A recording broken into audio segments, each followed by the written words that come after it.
Ya, apa kabar Mbak sayang? Kabar baik Bang Edis. Ya, Yang kemarin gimana? kena peringatan Gimana? ya. Gimana? Sudah menyimak dari tadi atau barusan datang atau bagaimana? Tadi tak Sudah tinggal menyimak dari salat tadi? juga tadi. Ya. Sudah ketahuan tadi bahwa Quran menjiplak kisah Daud tadi dengan keliru? Oh, yang itu aku nggak tahu. Oh, yang itu tidak nyimak. Oke Nyanyi lah, aku silakan. cuma Apa nyanyi yang mau Anda Bapak yang sampaikan? itu Silakan. tadi. Hmm. Yang aku sampaikan, Bang Edis. Ya, aku cuma mau ngomong gini ya. Kemarin kan ada yang datang di live aku begini. Tolong ya untuk dari saudara-saudara Islam, kalau ada orang beribadat jangan diganggu ya. Karena orang beribadat itu berhubungan sama Sang Rob, sama Tuhannya ya. Begitu juga ya semuanya lah, jangan saling mengganggu. Kita apa ya, ciptakan sifat toleransi ya Bang Edis ya. Ya itu yang mau saya sampaikan. Itu tidak sesuai dengan ajaran agama Islam.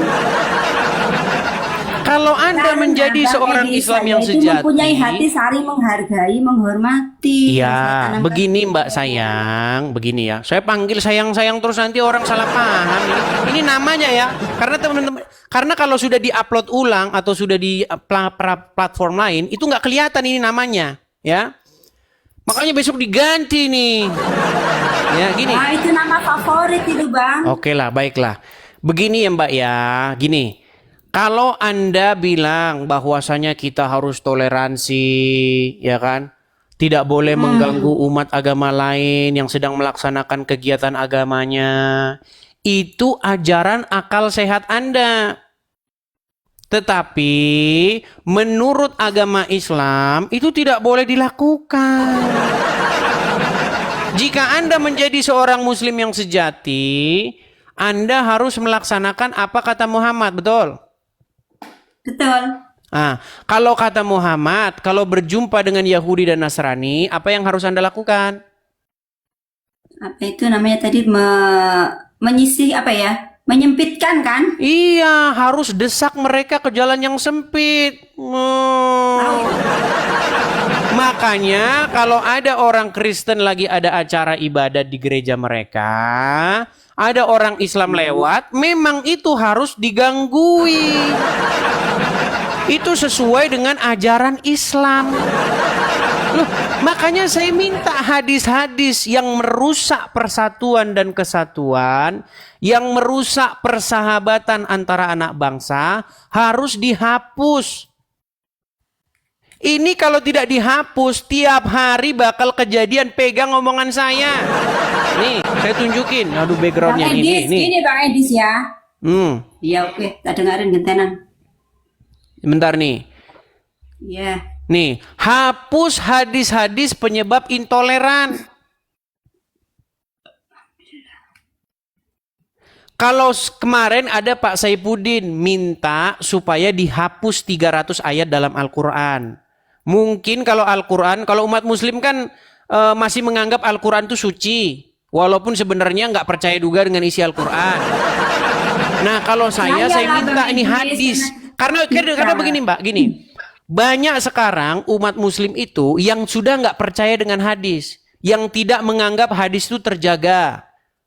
Tidak ada jaminan bahwa hadis itu terjaga. Jadi boleh dihapus. Makanya supaya saya tidak menyinggung umat Islam, saya minta tolong hadis-hadis yang menyebabkan umat Islam berlaku beringas, berlaku buruk, tukang nutup-nutupin acara kegiatan agama orang lain, dihapus. Salah satunya apa? Hadis yang mengatakan, jikalau kamu bertemu dengan orang Wahyudi dan Nasrani, maka desaklah mereka ke jalan yang sempit. Persempit jalan mereka. Itu yang menyebabkan orang Islam kalau ketemu orang Yahudi, orang Nasrani langsung gangguin. Nah, itu Islam yang seperti apa Bang Edis? Yang seperti saya Islam tidak yang ada. menuruti ajaran Muhammad. Ya dia nggak berpegangan pada hadis. Dia cuman kalau Quran kenceng Quran ya lurus di Quran. Ya itu jadinya. Loh, sekarang begini Mbak. Seorang muslim yang sejati wajib tidak mentaati Muhammad. Tidak wajib. Tidak wajib. Berarti kalau Muhammad menyuruh jangan dilaksanakan. Tapi Nabi Muhammad tidak pernah menyuruh yang seperti itu, yang selama ini. Sebentar. Sebelum mengatakan Muhammad menyuruh yang begini dan begitu, di dalam hukum atau di dalam Al-Quran, jika Muhammad memerintahkan seorang muslim, maka seseorang itu wajib tidak melaksanakan perintah itu.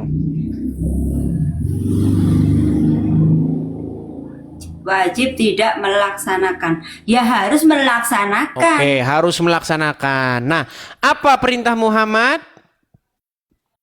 Nabi Muhammad kan Kalau memerintahkan. kamu bertemu dengan orang Wahyudi dan orang Nasrani di jalan, apa perintah Muhammad? Persempit jalan mereka. Persempit jalan mereka. Itu dalam surat surat apa tadi ya? Aku lupa ya. Ya, itu Makanya ada saya dalam bilang Quran. hapus hadis-hadis penyebab seperti ini. Kalau kalian tidak hapus hadisnya, selama itu juga orang Islam masih berkelakuan seperti itu. Tapi kalau orang Islam memakai hati nurani yang benar dan otak yang benar, nggak akan melakukan itu, Bang Edis. Kita harus memilah juga, nggak harus patuh. Betul? Loh, ini bagaimana? Ini berarti Anda tidak melaksanakan ajaran agama Islam kalau begitu. Ya saya laksanakanlah ajarannya. Berat ini kayak mana ini?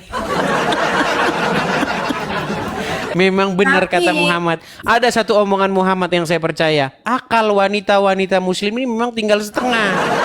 Yang setengah lagi sudah digondol tikus. Bang Edis, bahasa seperti itu selalu hadir dalam liveku ya, bahasa setengah itu ya. Jadi saya nggak pernah lupa setengah offset ya, itu nggak pernah lupa.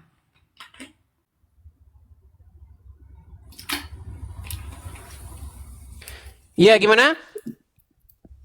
Selalu orang yang datang di live saya mengatakan otak separuh ya, wanita otak Itu kata Muhammad yang ngajarin begitu. Tapi dari buktinya kalau kita otak separuh, kita tuh mampu ya. Seperti saya contohnya, sebagai ayah juga sebagai ibu selama ini. Mampu, berarti kan Iya, otak makanya saya saya bilang, Ya. apa yang diomongin Muhammad itu suka ngawur. Loh, yang sekarang dimaksud otak separuh itu ada di mana Bang Edi? waduh, berat ini, dia belum tahu ternyata itu Iya, omongan karena saya nggak nabinya. tahu, Makanya makanya saya saya bilang tanya teman-teman, sama Bang alasan Edi. dia masih Islam adalah karena Yang nggak ngerti terhormat. ajaran agama Islam. Aduh, baik Karena ya, baru kita kali ini tunjukkan dengar ya. yang otak-otak separuh aku ya. Sabar, Sabar ya yang di bawah ya, sabar. Tenang. bentar. Sabar ya. Inilah teman-teman ya. Kita harus mengulang dan mengulang dan mengulang lagi teman-teman. Karena memang ya kalau nggak diulang 10 kali orang Islam nggak paham-paham. Ya. Baik. Kita tampilkan ayatnya di dalam layar. Oke, kelihatan. Nah, Ini coba Bang hadisnya. Edi sebutkan, aku juga bisa mencari sendiri kan aku juga ada Google. Oke, baik. Menurut hadis Rasulullah, nih, apa yang Muhammad katakan? Tidak pernah aku melihat yang kurang akal dan agamanya, namun mampu menghilangkan keteguhan lelaki yang teguh melebihi kalian, wahai para wanita. Maka para wanita bertanya kepada Nabi, apa maksudnya kami kurang akal dan kurang agamanya, wahai Rasulullah? Nabi menjawab, bukankah persaksian wanita itu semisal dengan persaksian setengah lelaki? Mereka menjawab, ya benar. Nabi melanjutkan, itulah kurangnya akal. Dan bukanlah wanita jika haid ia tidak sholat dan tidak puasa? Nih, hadis Bukhari nomor 1462, Sahih Muslim nomor 40 nih. Bagaimana kaum wanita dikatakan oleh Muhammad akalnya setengah, separuh akalnya. Nah, sekarang gini Bang Edis. Kalau wanita muslimah menurut Bang Edis akalnya Kok menurut setengah. saya, Terus, menurut Muhammad, aduh saya lagi yang difitnah. Muhammad ya, yang ya, ngomong, oke, saya oke, yang oke. dibilang. Ya, oke, Ini oke. Muhammad yang ngomong. Oke. Kalau yang nggak muslimah nggak separuh gitu Bang Edis? Loh, ini kan Muhammad. Muhammad kan ngomong tentang kaum Ya, muslimah. sekarang saya balikan kepada Bang Edis. Hmm. Kalau menurut Bang Edis sendiri ya, kalau yang nggak muslimah nggak separuh, yang muslimah aja apa separuh gitu? Ya karena di sini Muhammad lagi ngomong sama kaum muslimah. Dia mana berani Ya ngomong sama mungkin wanita yang Nasrani diomongkan itu begitu? mengisahkan seseorang berarti. Mana Bukan berani, seluruh. nanti dia takut kalah di debat. Mungkin Nah, yang itu. saya maksud begini Mbak ya. Coba dengarkan Mbak.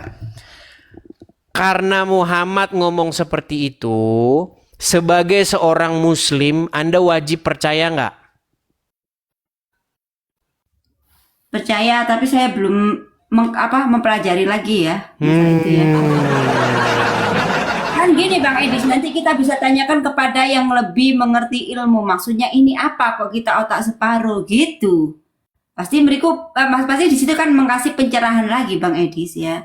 Biar kita nggak tahu asal-asalan terus kita ikut. Aku kan nanti jatuh ke jurang juga lah Bang Edis. Semuanya harus dipertimbangkan kan.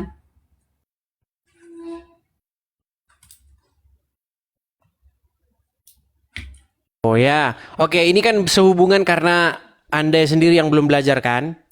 Ya, Nah, saya baik. akui karena saya belum belajar dan tidak mengerti ya. Oke, karena Anda belum belajar, Anda belum memahaminya, ya sudahlah. Berarti bagaimana kita mau teruskan?